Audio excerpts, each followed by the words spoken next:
दोस्तों, एक महिला 10 साल से बंद पड़े खंडहर के अंदर आती है और वहां आकर फूट फूट के रोने लगती है। वो चीख चीख के कह रही थी कि मुझे मेरी बेटी लौटा दो, कहाँ है मेरी बेटी।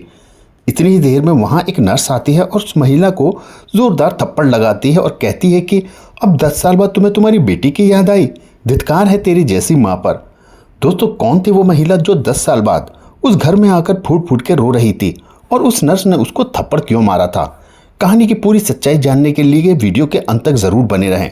वीडियो में आगे बढ़ने से पहले मेरी रिक्वेस्ट रहेगी कि आप हमारी इस वीडियो को लाइक करके चैनल को सब्सक्राइब जरूर कर लें और दोस्तों, वीडियो अच्छी लगे तो अपने दोस्तों के साथ ज़रूर शेयर करें। दोस्तों, लक्ष्मी नगर इलाके में एक घर होता है जिस घर के अंदर एक महिला रहा करती थी। उस महिला का इस दुनिया में कोई भी नहीं था। वे महिला एक सुनसान से घर में अकेली रहा करती और कुछ ऐसा काम किया करती जिस काम को लेकर उसे ऐसे एकांत वाले घर में रहना पड़ता है। धीरे धीरे समय बीतता है और समय के साथ साथ वो महिला एक बच्ची को जन्म देती है। अब महिला उस बच्ची को पालन पोषण करने लगती है, लेकिन बच्ची आने के बाद उसका जो काम था, जो वो काम किया करती थी, उस काम में उसको परेशानियां उठानी पड़ती हैं, क्योंकि अगर वो बच्ची को ध्यान रखती तो वो अपने काम को सही से नहीं कर पाती, अगर काम को करती तो बच्ची का ध्यान नहीं रख पाती।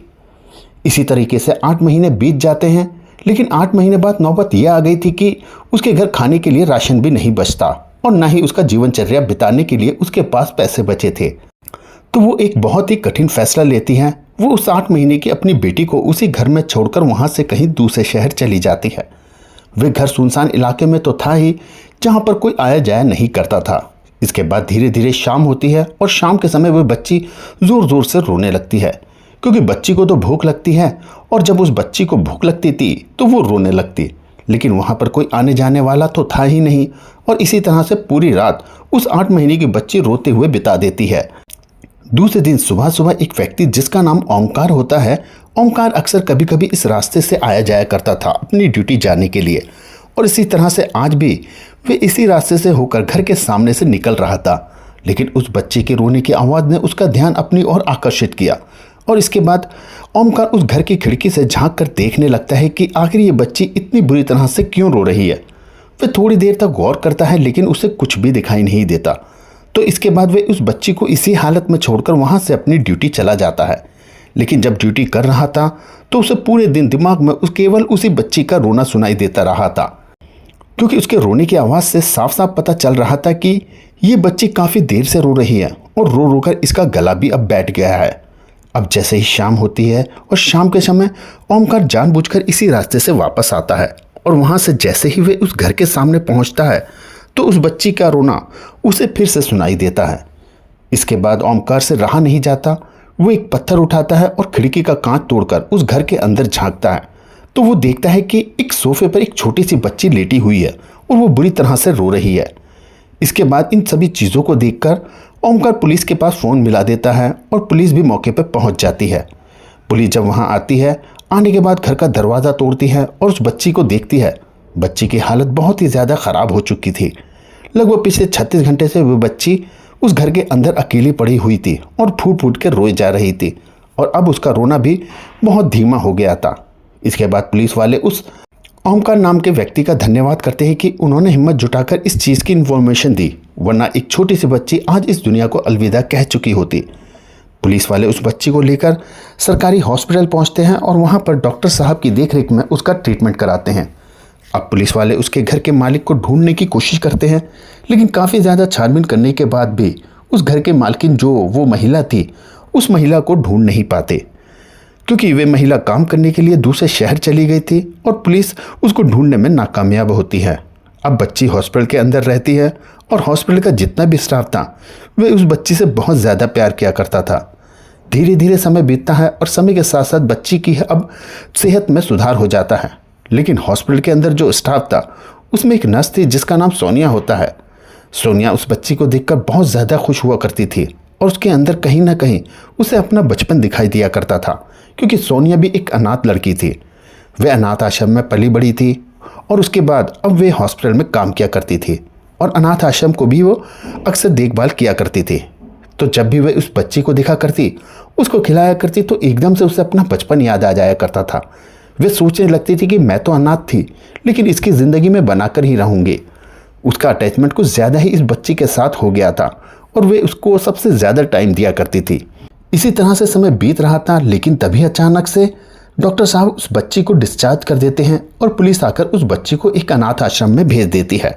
अब जैसे ही दूसरे दिन सोनिया ड्यूटी पर आती है तो उस बच्ची को ढूंढने लगती है। अब जब वे बच्ची उसे कहीं भी नहीं मिलती तो वे अपने स्टाफ से पूछने लगती है कि मेरी बेटी कहाँ है। तो जो उसके स्टाफ की नर्स थी वे उससे कहती हैं कि तेरी तो अभी शादी भी नहीं हुई, तो फिर तेरी बेटी कहाँ से आई। तो वो कहते हैं कि मैं उस बच्ची के बारे में पूछ रही हूँ जो यहाँ पर उस घर से लाई गई थी, जिस घर के अंदर उसे मरने के लिए छोड़ दिया गया था। उसके बाद वो उसका स्टाफ सभी मजाक उड़ाते हुए कहता है कि वे बच्ची तेरी नहीं है, वे तो ऐसे ही यहाँ आई थी और अब अपनी सही जगह पर चली गई है। पुलिस वालों ने उसको अनाथ आश्रम भेज दिया है और वहाँ पर अब उसका जैविक वेतन होगा। इसके बाद सोनिया उन लोगों से अनाथ आश्रम का एड्रेस पूछने लगती हैं और वो लोग भी उसे अनाथ आश्रम का एड्रेस बता देते हैं और कहते हैं कि तू करना क्या चाहती है। तो वो कहती है कि मैं उस बच्ची को अपने साथ पाल पोस कर बड़ा करूँगी और उसका एक अच्छे भविष्य बना दूँगी। इस बात को सुनने के बाद स्टाफ एक बार फिर से उस पर हंसने लगता है और कहने लगता है कि अभी तो तुम्हारी शादी भी नहीं हुई, तो तू उस बच्ची का पालन पोषण कैसे करेगी। तो वो कहती है कि मैं काम क्या करती हूँ और काम करने के बाद मैं इस बच्ची का पालन पोषण करना चाहती हूँ। ऐसा कहकर उस हॉस्पिटल से आज छुट्टी लेती है और सीधा उसी अनाथ आश्रम पहुँच जाती है। वहाँ जाने के बाद अनाथ आश्रम वालों से वे बात करके उस बच्ची को गोद ले लेती है, यानी कि जो भी ज़रूरी कागजी कार्रवाई थी वो पूरी करती है और कागजी कार्रवाई करने के बाद वे उसको बेटी बन गई थी। इसके बाद वे नर्स उसको अपने घर रखने लगती है और उसका पालन पोषण कर उसे बड़ा करने लगती है। सोनिया जो कि एक नर्स थी, उसके पास एक छोटा सा घर था जिस घर के अंदर वे उस बच्ची को रखा करती और अच्छी तरह से अब उसका देखभाल किया करती। धीरे धीरे समय बीतता है और समय के साथ बच्ची अब बड़ी होने लगती है और जैसे ही बच्ची पढ़ने लिखने लायक होती है तो उसके बाद सोनिया उसे एक स्कूल में एडमिशन करा देती है। बच्ची भी सोनिया से बहुत ज़्यादा प्यार करती है और उसे माँ माँ कहकर ही पुकारा करती है। और जब ये सोनिया सुना करती उसको भी बहुत ज़्यादा शांति मिलती। वो सोचा करती चलो अच्छा हुआ, मेरी भी एक बच्ची है और मेरा भी एक छोटा सा परिवार बन गया है। इसके बाद धीरे धीरे वह लड़की स्कूल में पढ़ा करती है और एक दिन अचानक से आकर अपनी माँ से कहती है कि माँ मेरे पिताजी कहाँ हैं। इसके बाद उसकी माँ उससे कहती है कि बेटी पिता की तुम्हें क्या ज़रूरत है, मैं हूँ तेरा पिता हूँ और मैं ही तेरी माँ हूँ। लेकिन वो बच्ची कहती है कि सभी बच्चों के पिता स्कूल लेने आते हैं और स्कूल से उनको लेकर जाते हैं, लेकिन मेरे पापा कहाँ हैं, मैं जानना चाहती हूँ। तो सोनिया उनसे कह देती कि तुम्हारे पिता की तुम्हारे जन्म से पहले ही मृत्यु हो गई थी। ऐसा कहकर वे उस बच्ची को चुप करा देती हैं। बच्ची भी बातों को समझती है, वे भी अपनी माँ से ज़्यादा जिद नहीं करती क्योंकि वो भी उनसे बहुत ज़्यादा प्यार करती थी और उसके साथ घुल मिलकर रहने लगती है। इसके बाद सोनिया सोचती है कि मेरी बच्ची ये जो बात पूछ रही है, मैंने तो इसको बता दिया कि उसके पिता की मृत्यु हो गई है, लेकिन कभी न कभी इस बात का सामना मुझे करना ही पड़ेगा क्योंकि अभी तो ये बच्ची है, लेकिन जब ये बड़ी होगी तो इस बात की वो तहकीकात कर सकती है। तो सोनिया सोचती है कि क्यों ना इसके पिता का और माता का पता लगाया जाए और इसी वजह से पुलिस वालों से उसके घर के मालिक के बारे में पूछने लगती है। तो पुलिस वाले उसे बता देते हैं कि इस घर की जो मालिक था वो एक महिला थी और उसका कोई अता पता नहीं है, हम लोगों ने बहुत ढूंढने की कोशिश की थी। अब इसके बाद सोनिया एक बार फिर से उदास हो जाती है, लेकिन फिर वो तय करती है कि मैं रोज़ इस घर में आया करूँगी और आने के बाद देखूँगी कभी ना कभी तो इस घर में इस लड़की के माँ बाप आएंगे और उससे पूछेंगे कि उसके पिता कहाँ हैं। धीरे धीरे समय बीतता है और समय के साथ साथ वो लड़की अब 10 साल की हो जाती है। जब उसकी बेटी 8 साल की थी उस दिन से ही सोनिया उस घर में रोज़ आया जाया करती। काफ़ी देर तक वे वहाँ पर किसी के आने का इंतज़ार किया करती और वहाँ से फिर वे वापस चली जाया करती थी। इसी तरह से समय बीत रहा था। तभी एक दिन से अचानक जब सोनिया उस घर में किसी को देखने के लिए जाती है तो उस घर के अंदर एक महिला के ज़ोर ज़ोर से रोने की आवाज़ आती है और वे महिला इधर उधर ढूंढ रही थी कि मेरी बेटी कहाँ है, मेरी बेटी मुझे लौटा दो। अब जैसे ही सोनिया उस घर के अंदर जाकर देखती है तो वो देखती है कि उसी कमरे के अंदर जहाँ पर कभी उस बच्ची को अकेला छोड़ा गया था वहाँ एक महिला बैठी हुई है और वो फूट फूट के रो रही है, चीख चीख कर उन खंडर की दीवारों से कह रही है कि मेरी बेटी कहाँ है, मेरी बेटी मुझे लौटा दो। उसकी आंखों में आंसू हैं और वो बहुत ज़्यादा पछता रही है। अब सोनिया जैसे ही उस महिला को देखती है तो एकदम से उसके पास जाती है और एक ज़ोरदार थप्पड़ उसके गाल पर जड़ देती है। इसके बाद सोनिया उस महिला से कहने लगती है कि धिक्कार है तेरी जैसी माँ पर, जो इतनी छोटी सी बच्ची को यहाँ पर इस तरह से छोड़ के चली गई और उसके बाद आज तुझे उसकी याद आई है। तेरी जैसी माँ माँ कहलाने के लायक नहीं है, तू कलंक है माँ के नाम पर। अब इस बात को सुनने के बाद वह महिला और भी ज़्यादा ज़ोर ज़ोर से रोने लगती है और उठकर कहती है कि मेरी मजबूरी थी। तो सोनिया उससे कहती है कि ऐसी क्या मजबूरी हो गई जो एक छोटी सी बच्ची का जीवन तुझे दिखाई नहीं दिया। इसके बाद वह महिला अपनी पूरी कहानी बताती है। वह कहती है कि मैं गलत काम किया करती थी और इसी वजह से मैं सुनसान जगह पर यहाँ घर ले रखा था। अब जब मेरी बच्ची हो गई थी तो मेरे घर में खाने पीने के लिए कुछ नहीं बचा था और ना ही ज़िंदगी गुजारने के लिए मेरे पास पैसे थे। उस टाइम पर मेरी मजबूरी हो गई थी, या तो मैं बच्ची को चुनना था या अपना जीवन जीने के लिए काम को चुनना था।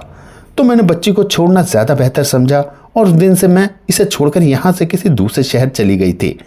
अब इस बात को सुनने के बाद सोनिया को और भी ज़्यादा गुस्सा आता है। वो उससे कहती है कि अगर ऐसी बात थी तो तू भीख मांग कर खा लेती, लेकिन तूने जो इतनी छोटी सी बच्ची को ऐसे मरने के लिए छोड़ दिया, ये इंसानियत के खिलाफ है। अब मेरा तो मन कर रहा है कि मैं पुलिस को बुलाकर तुम्हें पुलिस के हवाले कर दूं, क्योंकि जो तुमने किया है वे माफ़ी के लायक तो बिल्कुल भी नहीं है। लेकिन मेरी बेटी के लिए मैं तुझे माफ़ कर रही हूँ। तुम्हारी बेटी को तो मैं पाल पोस कर बड़ा किया है और उसकी उम्र अब 10 साल हो गई है, लेकिन उसने मुझसे एक सवाल किया था और उसी सवाल का जवाब जानने के लिए मैं पिछले 2 साल से लगातार इस घर पर आया करती हूँ और देखा करती हूँ कि कोई ना कोई तो ऐसा मिल जाए जो इस बच्ची के बारे में अच्छी तरह से जानता हो। इसके बाद वे महिला उससे पूछने लगती है कि क्या सवाल किया था मेरी बेटी ने। तो सोनिया उससे कहती है कि उसे तुम अपने मुंह से बेटी ना ही कहो तो अच्छा है। भले ही तुमने उसे जन्म दिया है, लेकिन उसे पाल पोस कर मैंने बड़ा किया है, तो उसकी माँ सिर्फ मैं ही हूँ। और हाँ, रही बात सवाल की, तो उसने मुझसे पूछा था कि मेरे पिताजी कहाँ हैं। उस टाइम तो मैंने उससे झूठ बोल दिया कि तुम्हारे पिताजी पहले ही मर चुके हैं, लेकिन मैं जानना चाहती थी कि उसके असली पिता कौन है और किस तरह से उसका जन्म हुआ था। इसके बाद वह महिला उसे बताती है कि इसके पिता का कोई पता नहीं, इसके पिता कौन है, और इसी वजह से मैं इस जगह पर आकर रहा करती थी ताकि हमारे बारे में किसी को कोई जानकारी ना पता चल सके। ऐसा कहकर वह महिला फूट फूट के रोने लगती है। इधर जो सोनिया थी सरकारी नर्स, उसको भी अब थोड़ा सा उस पर तरस आता है और वे इसे चुप करने के लिए कहती है। चुप करने के बाद सोनिया उसे बताती है कि तुम्हारी बेटी को मैं पाला पोसा करती हूँ और मैं नहीं चाहती कि उसे तुम्हारे बारे में कुछ भी पता चले और तुम उसे अपने साथ लेकर जाओ, क्योंकि तुम तो पहले से ही गलत काम किया करती हो। उस बच्ची की देखभाल कैसे कर पाओगे। अब इन बातों को सुनने के बाद वो महिला भी संतुष्ट हो जाती है कि चलो अच्छा है, इसके साथ मेरी बेटी तो सही से रह रही है। इसके बाद वे उससे मिलने की इच्छा को भी त्याग देती है।